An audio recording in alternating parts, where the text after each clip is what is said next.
मान रहे हैं अहमद हसन टेररिज्म। साहब, कॉन्सिक्वेंसेज इसके भारत के लिए क्या हो सकते हैं? अब एक के बाद एक मुल्क में भारत की तरफ से अब वहाँ जाके कत्ल गारतगरी करना, टेरर फैलाना, इसके हवाले से अब ज़ाहिर है एक और भारत का चेहरा जो है वो बेनकाब हुआ है दोबारा से वंस अगेन दुनिया के सामने। जिस तरह आपने पहले मिसाल दी कनाडा की, अमेरिका, कतर और पाकिस्तान की मिसाल तो पूरी दुनिया के सामने है ही। इसके कॉन्सिक्वेंसेज क्या हो सकते हैं भारत के लिए? जी बहुत शुक्रिया। देखिए जन साहब ने जैसे कहा कि जो rule based order of the world है उसको थ्रेट इस वक्त दो ममालिक से, और इन दो ममालिक के में जो रजीम इस वक्त पावर में, जो हुकूमत ताकत में, इक़्तिदार में है, उनसे है। भारत इस वक्त एक थ्रेट है ग्लोबल पीस के लिए। आपने अभी रिसेंटली इसी हफ्ते के अंदर सिडनी वाला वाक़या हुआ, उसमें जो दहशतगर्द मुलव्वस है वो भारत से उनका ताल्लुक था, और फिर उसके बाद वो कनेक्शन भी इस्टेब्लिश हो गया। अजित कुमार डोवल की पुरानी जो मीटिंग्स रही हैं दाइश के टेररिस्ट के साथ सीरिया में और इराक़ के अंदर 2017 में, और फिर इटली ने एक पूरा कंटेनर पकड़ा कि जिसमें ड्रग्स भिजवाई गई थी आईएसआईएस दाइश के लिए। सो पूरी दुनिया इस वक्त, कनाडा के अंदर हरदीप सिंह निज्जर का मर्डर, अमेरिका में गुरवंत सिंह पन्नू पे टेररिस्ट अटैक, इंग्लैंड में अवतार सिंह खांडा को की पॉइजनिंग, ऑस्ट्रेलिया के अंदर सिखों के ऊपर टारगेट्स, पाकिस्तान के अंदर दहशतगर्दी, म्यांमार के अंदर इन्होंने दहशतगर्दी की, नेपाल में अभी फरवरी के अंदर इन्होंने 8 लोगों को कत्ल करवाया, बांग्लादेश के अंदर तकरीबन 3300 किलोमीटर प्लस का ये बॉर्डर, पोरस बॉर्डर शेयर करते हैं बांग्लादेश के साथ। सो दहशतगर्दी को as a tool of foreign policy and economic policy बना के ये इस्तेमाल कर रहे हैं। अभी जो आपका थिएटर है, जैसे पिछले काफी अरसे से दुनिया में जो थिएटर था, जो दुनिया का सेंट्रल पॉइंट था, दैट वाज मिडल ईस्ट। अब जो थिएटर है वो शिफ्ट हो रहा है साउथ एशिया की तरफ। क्यों? क्योंकि कहा यह जा रहा है कि रेयर अर्थ एलिमेंट्स और रेयर अर्थ मिनरल्स जो हैं वो न्यू पेट्रोल हैं, और वो सबसे ज्यादा आपको साउथ एशिया में मिलेंगे, जिसमें ये सारा रीजन जो है, ये बांग्लादेश में, म्यांमार टॉप पे है जिसमें रेयर अर्थ मिनरल्स है, बांग्लादेश है। तो इस सारे रीजन में इंडिया टेररिज्म को एज अ टूल इस्तेमाल करके डेप्थ क्रिएट करने की कोशिश कर रहे हैं। चाहे आप इनकी फॉरेन पॉलिसी की बात करें, चाहे आप इनकी इकोनॉमिक पॉलिसी की बात करें, चाहे आप इनकी नेशनल सिक्योरिटी पॉलिसी की बात करें, हर जगह पे the only tool that India has is terrorism.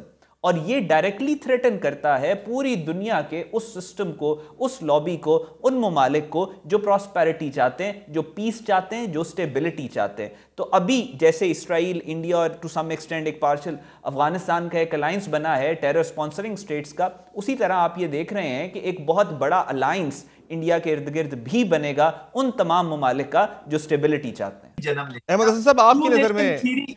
सही, सॉरी, अहमद हसन साहब आपकी नज़र में इस कत्ल के पीछे क्या मुहर्रिकात हो सकते हैं? क्योंकि ज़ाहिर भारत का हाथ तो इसमें बड़ा खुलकर सामने आ गया है। जब इंतखाबात करीब थे और बांग्लादेश पाकिस्तान के करीब भी आ रहा है, इन तमाम जो है वो हक़ाइक़ को सामने रखते हुए आपके नज़दीक क्या हो सकते हैं इसमें गेंद उनके?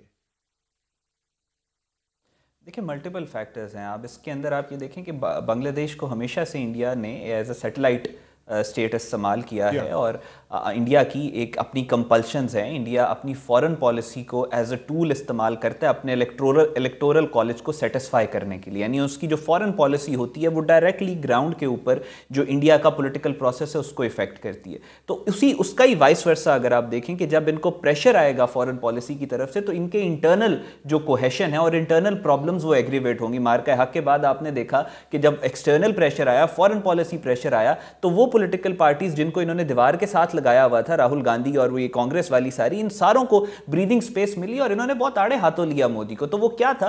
वो फॉरेन प्रेशर था इंडियन गवर्नमेंट के ऊपर जो ट्रांसलेट हुआ फिर इनकी इंटरनल पॉलिटिक्स में। अब बांग्लादेश को लेके इनका जो स्टेट है वेस्ट बंगाल, और फिर उसके बाद कॉन्सिक्वेंटली जो चिकन नेक है, सिलीगुड़ी कॉरिडोर और सारी नॉर्थ ईस्टर्न स्टेट्स जो हैं जहां पे प्रेशर बहुत ज्यादा है, वहां पे जितनी भी फ्रीडम स्ट्रगल्स हैं, चाहे नागालैंड की हो, चाहे मणिपुर की हो, उन सारों को एक तरह की ब्रीदिंग स्पेस दोबारा से मिली है। और बांग्लादेश का जिस तरीके से बांग्लादेश इंडिया के खिलाफ बात कर रहे हैं, वो जाहिर है एक मोटिवेशन का आंसर जो है वो बहुत ज्यादा। सो बेसिकली जो इनसिक्योरिटी है नरेंद्र मोदी की, जो इनसिक्योरिटी है अजित कुमार डोवल की, जो इनसिक्योरिटी है जयशंकर की, उसकी वजह से ये कोशिश ये कर रहे हैं, क्योंकि इनके एसेट्स तो मौजूद हैं बांग्लादेश के अंदर, अभी भी मौजूद हैं, तो ये कोशिश ये करते हैं कि वही टेररिज्म, वही सारा जो फ्रेमवर्क इनके पास है, उसके थ्रू जो बांग्लादेश है उसको घुटनों पर लेके आया जाए, एक तो ताकि कोई इनको किसी तरीके की मोटिवेशन इंटरनली मिले। एक तो ये डेवलपमेंट है अहमद हसन साहब, दूसरा अक़वाम मुत्तहिदा के ख़ुसूसी नुमाइंदे की रिपोर्ट का आना और उसमें पहलगाम वाक़े के हवाले से भारत के जो पाकिस्तान के ऊपर बेबुनियाद इल्ज़ामात थे उस हवाले से भी पाकिस्तानी मौक़िफ़ की वहाँ से तौसीक़ होना,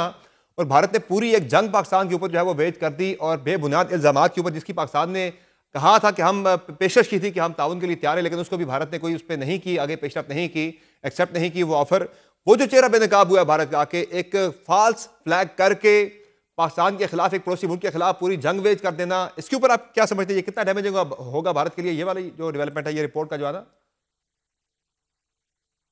देखिए, थोड़ा सा मैं आपके ऑडियंस के लिए बता दूं कि जो रिपोर्ट आई है इसमें आपने देखा है कि किसी इंडिविजुअल्स के नाम नहीं है। उसकी वजह यह है कि जो स्पेशल ह्यूमन राइट्स का स्पेशल प्रोसीजर्स फ्रेमवर्क है, उसके मुताबिक ये ह्यूमन राइट्स की फॉर्मल ओवरसाइट आर्किटेक्चर का हिस्सा है।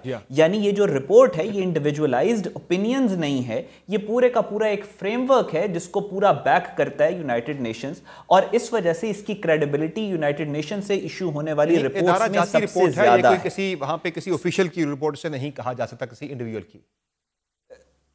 जी, ओपिनियंस नहीं है, ये पूरा एक फ्रेमवर्क है जिसके थ्रू इन्होंने बाकायदा लेटर लिखा है मोदी गवर्नमेंट को, इंडिया की गवर्नमेंट को, कि आप ये क्वेश्चन फिल करके दें। उन्होंने आगे से उसका जवाब नहीं दिया, एक पूरा प्रोसीजर फॉलो किया फॉर द पास्ट 6 से 8 मंथ्स। तो उसके बाद ये रिपोर्ट पब्लिश हुई है, और इसमें जिस तरीके की टोन और जिस तरीके के इंकशाफात हुए हैं वो आपको जनरल माइंडसेट शो करता है ग्लोबल इंडिया को लेके। इसमें क्लियरली जब वो ये कह रहे हैं कि इंडिया ने ह्यूमन राइट्स वायलेशन किए हैं और यहां पे सिविलियंस को टारगेट किया है, तो इसका मतलब ये है कि भारत का पिछले 25-30 साल का सारा प्रोपेगेंडा फैक्ट्री के पाकिस्तान के अंदर दहशतगर्द हैं, उसको यूएनओ ने रिजेक्ट कर दिया। वो यूएनओ जिसको ये अपना कहते थे कि हमारी इसमें बहुत इन्वेस्टमेंट है और हमारी बहुत डेप्थ है।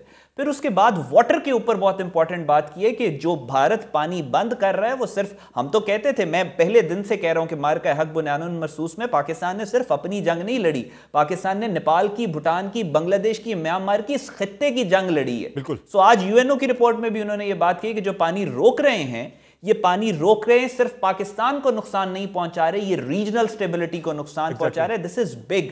कहीं पे भी उन्होंने इस तरीके से इंडिविजुअल्स की बात नहीं की। The word India is written, और ये बहुत बड़ी बात होती है कि जब इस तरीके से एक इंस्टीट्यूशनल रिपोर्ट में एक पूरे के पूरे मुल्क को फैक्चुअली इस तरीके से उसके बारे में बात की जाए, तो ये रिपोर्ट अपनी जगह बहुत इंपॉर्टेंट है, और इसके साथ साथ जो माइंडसेट को ये रिफ्लेक्ट कर रही है, that is also very important.